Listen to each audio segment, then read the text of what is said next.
There are 9 types of weapons in Crown Trick, each with its own attack range, diverse skill set and reforge aspects. Each weapon has its own unique qualities that vary from common to legendary. The rarest weapons deal the most damage and are most effective. Here's a brief introduction to the differences between each weapon and their mastery difficulty. First, there is a sword. This is the lowest learning tier. Its attack range covers all 3 front tiles and the passive skills are more offensive.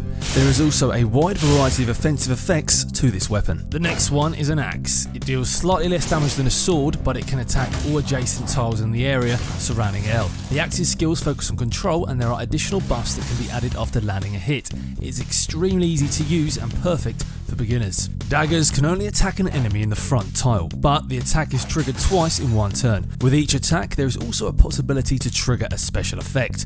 It is in the medium-high learning tier and is recommended to players who are already familiar with the game. A spear can attack enemies 2 tiles away. It can also boost the skill power and buff effects unlike other types of weapons in the medium learning tier. Boxing gloves can attack 3 tiles away and have different buff effects when hitting the furthest tile.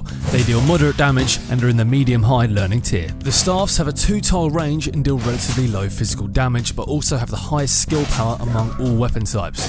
It's one of the hardest weapons to master. Now, let's talk about the guns in Crown Trick. All guns have a bullet mechanic, which requires 1 turn to reload the weapon. They are all in the medium learning tier. Handguns have 4 bullets and can hit an enemy as far as 3 tiles away, with the last shot having a double attack effect. When reloading, it can also trigger a unique buff effect. Rifles have 3 bullets and the highest attack range of 4 tiles. Each bullet can attack multiple enemies in one line and can trigger a special effect. Shotguns have 2 bullets that spread on the last tile and can attack 3 enemies at a time. If the enemy is 1 tile away, then the damage is much higher. So that's it for the brief introduction of weapon types in the game. In addition to the standard skill set that each weapon has, you'll also be able to upgrade them once you have rescued a blacksmith from the Nightmare Realm. But you'll need to be prepared to spend some soul shards for that. There are also some general weapon aspects that can be upgraded in all weapons, and some special aspects that can only be used with certain types of weapons. Among them, the 3-star aspects are the most powerful, but also the rarest. In the merchant's room between the floors, you can spend 100 coins to unlock a random weapon aspect.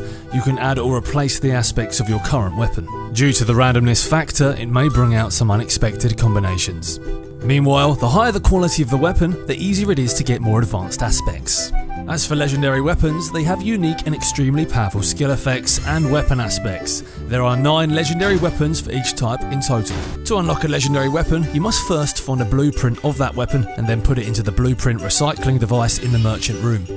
Choosing the right weapon for your dungeon run is very important because in most cases this is your starting point of the character build. It's important to choose a weapon that is compatible with your familiar's skills. For instance, if your familiar is a fire breather, it would not be wise to choose a dagger class weapon because it will be harder to combine ranged skills with attacking. But if your familiar is a mandragora and you use a rifle, then you can first use the trap skill to block an approaching enemy and then continue shooting from distance. An ideal combination.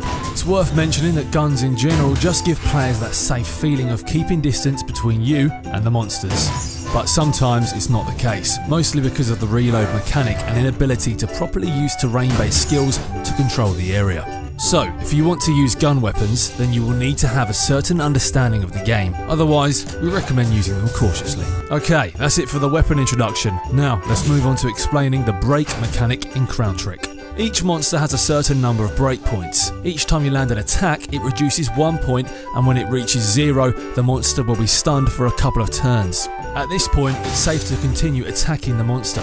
If you manage to stun another monster within the next couple of turns, you will get into a combo state. The full combo meter will boost your damage and give you additional blink usage. So when you continue filling up the combo meter, you can use blink more often and deal higher damage in the same room. But there are a couple of points to keep in mind.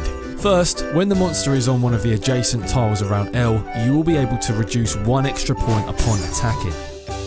Second, when the monster is in a charging state, you can reduce an extra point, but if you stay next to the charging monster, you'll be able to reduce 3 breakpoints in 1 attack. There are, however, a couple of exceptions to this rule. For example, daggers attack twice in 1 turn. When you're next to a monster, then the rule only applies to the first attack and it reduces 3 breakpoints instead of 4.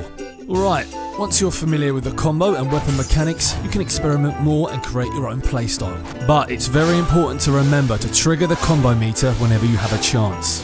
It's a bit tricky to do since every step in the game matters. The strategic approach to reducing the breakpoints within the minimum number of turns is the key, but we'll talk about this more in future videos.